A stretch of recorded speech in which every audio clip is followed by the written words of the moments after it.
Hi, all. Welcome to another 10 Talk. My name is Nancy Latham. I'm from the University of Illinois Urbana-Champaign, and I thought it might be fun today to do a 10 Talk a little bit differently. And I decided to actually do one and share some ideas and thoughts on remote instruction. So we won't have the banter back and forth, but hopefully you'll find something useful, especially if you are thinking about or heading into putting more and more of your instruction online or using online um, strategies and remote strategies as a tool, whether you're partially face to face or when you're 100% face to face. We've now learned kind of what these online and remote strategies can do to supplement, to bridge when we need to for learners, and hopefully we're doing that better and better all the time. And so I thought, just thinking about some of the things to consider as you're thinking about your online instruction, and never ever losing that plumb line of what we know good instruction is to begin with. And so I'm going to screen share here. I was actually kind of thinking about this presentation a little bit and thinking about talking about this when I talked about presented it with some peers. And um, I said my unofficial title was "You Can't Make Grandma's Chocolate Cake in the Microwave." That's a great chocolate cake. It's a wonderful chocolate cake recipe. But if I try to do that exact recipe and put it in the microwave with no modification, it's not going to come out the same as when Grandma made it. It's going to be dry or gummy or chewy or whatever. But it's not going to be that great chocolate cake that Grandma made, because I can't just take that recipe with no modification, no accommodation, no revision or reconsideration whatsoever, plop it into a different uh, heat medium like a microwave and expect it to turn out exactly the same. And that's really what our remote instruction is about as well. So I put together some things to kind of ask yourself when you're restructuring,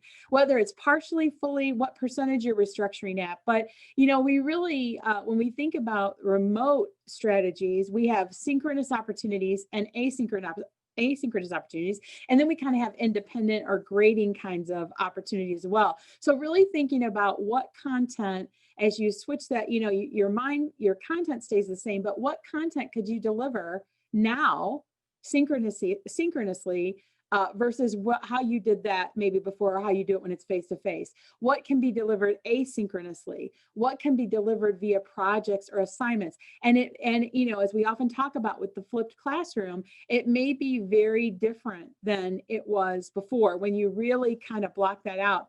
And I developed kind of this 9 square that I thought was really interesting. When we go back, we've always got to think about our organizational considerations. What's our content? Because content it makes a difference if I'm teaching math or I've got a biology lab, or, it makes a big difference if I'm teaching music. So the content matters, the class size matters. I'm teaching a class right now that has 180 students in it at the college level. That if you have 30, if you have 6 different periods of 30 a day versus you have 25 kids in a class, in a kindergarten class, that all has to be considered. And then of course, how much am I face to face, how much am I online, how much am I actually hybrid? All of those are big considerations. But I thought it was interesting to look at what we know about how we teach learners.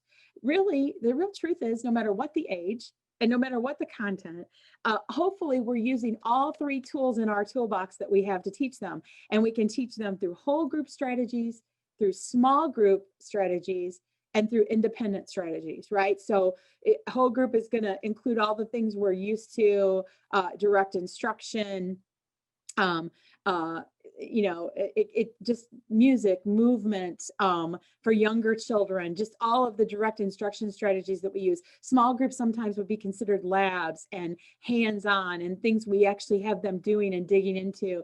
And then that individual, the assignments, the projects, the things centers, perhaps the things they work on as an individual. So we know that whole group is more instructor or teacher focused, teacher directed, I should say, and it works its way to a more student guided as you work toward the individual activity. And we want everything we teach to be taught in all 3 ways, so that learners get to experience the same exact content different ways. We know that. That's just good instruction.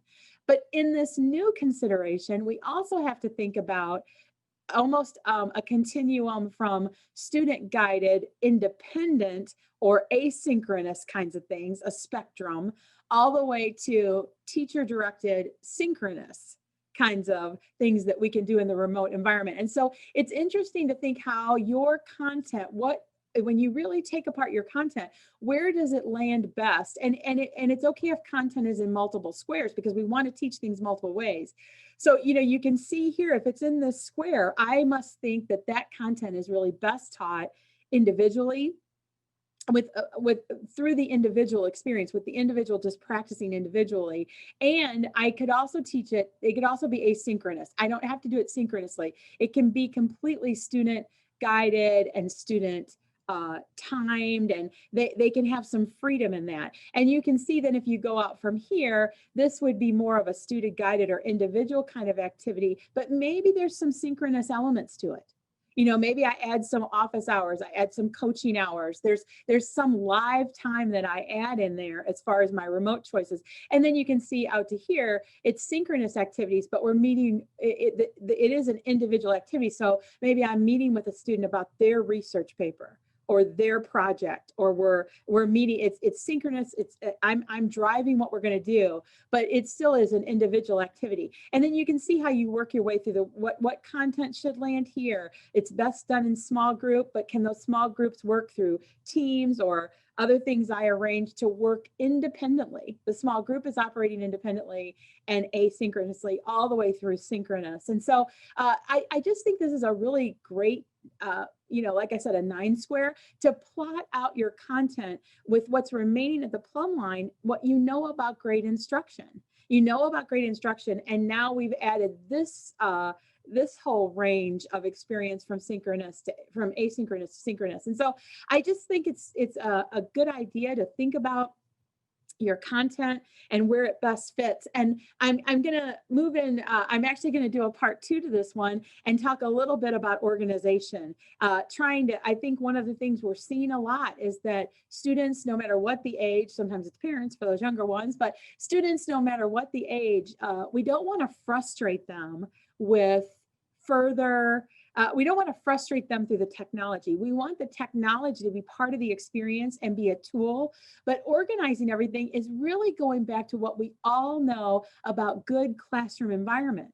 If our room is the environment, if I work, my work has always been with young children and early childhood. But when you think about that room arrangement, if I arrange a center in a frustrating way, so they have to climb to reach the paper in the art area and they can't get to the crayons they need and things aren't organized, they can't find things. And then I wonder why no one participates in that center or no one takes advantage of it, or when they are over there, there's behavior issues and problems and frustration.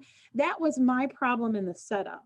Right? I set that up for that to happen. I have to consider that in my room arrangement, consider their developmental needs and their interests and all of that as I set up that environment.